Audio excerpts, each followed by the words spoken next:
حضرت عیسیٰ علیہ السلام کے زمانے میں ایک دھوبی تھا جو لوگوں کے کپڑے آپس میں تبدیل کر دیتا تھا۔ لوگوں نے حضرت عیسیٰ علیہ السلام کو اس دھوبی کے بارے میں بتایا، یہ بندہ بڑی گڑبڑ کرتا ہے، لوگوں کے کپڑے آپس میں ملا دیتا ہے، آپ اس بندے کا کچھ کیجئے، یہ ہمیں بڑا پریشان کر رہا ہے۔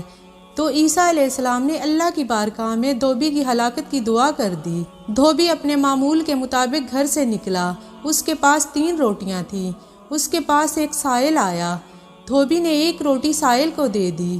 سائل نے دھوبی کو دعا دی، اے اللہ اس شخص کو آسمانی آفتوں سے بچانا۔ دھوبی اس دعا سے بڑا متاثر ہوا، اسے 1 اور روٹی دے دی۔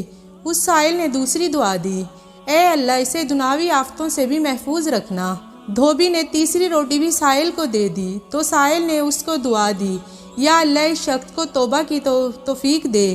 اب ایک بہت بڑا سانپ اس کی گٹھڑی میں داخل ہو چکا تھا، کیونکہ دھوبی کی ہلاکت کی دعا ہو چکی تھی اور سانپ کی قدرتی ڈیوٹی لگائی گئی تھی کہ اس دھوبی کو کاٹنا ہے۔ جب دھوبی نے کپڑے لینے کے ارادے سے اس گٹھڑی میں ہاتھ ڈالا تو فرشتے نے اس سانپ کو لوہے کی ایک لگام لگا دی اور وہ دھوبی سلامتی کے ساتھ واپس آ گیا اور دھوبی کو پتہ بھی نہیں چلا کہ کیا ہوا ہے۔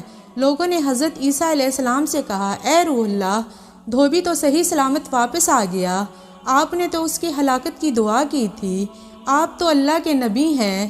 تو حضرت عیسیٰ علیہ السلام نے اس دھوبی کو بلایا اور کہا کہ تم نے کون سی بھلائی کی ہے، بتاؤ۔ دھوبی نے عرض کی کہ میرے پاس 3 روٹیاں تھیں، تینوں اللہ کی راہ میں دے دی، اور وہ فقیر جو تھا مجھے ہاتھ اٹھا اٹھا کر دعائیں دیتا رہا۔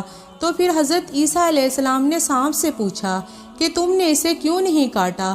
تو سانپ نے عرض کی، اے اللہ کے نبی، اللہ تعالیٰ نے آپ کی دعا قبول فرما لی تھی اور مجھے اس کو ہلاک کرنے کے لیے بھی بھیجا تھا، لیکن جب اس دھوبی نے سائل کو صدقہ دیا تو ایک فرشتے نے آ کر مجھے لوہے کی لگام ڈال دی۔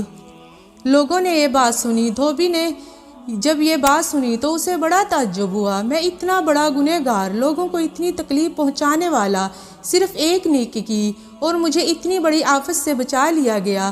تو اس دھوبی نے توبہ کر لی، کیونکہ سائل نے توبہ کی بھی دعا کی تھی۔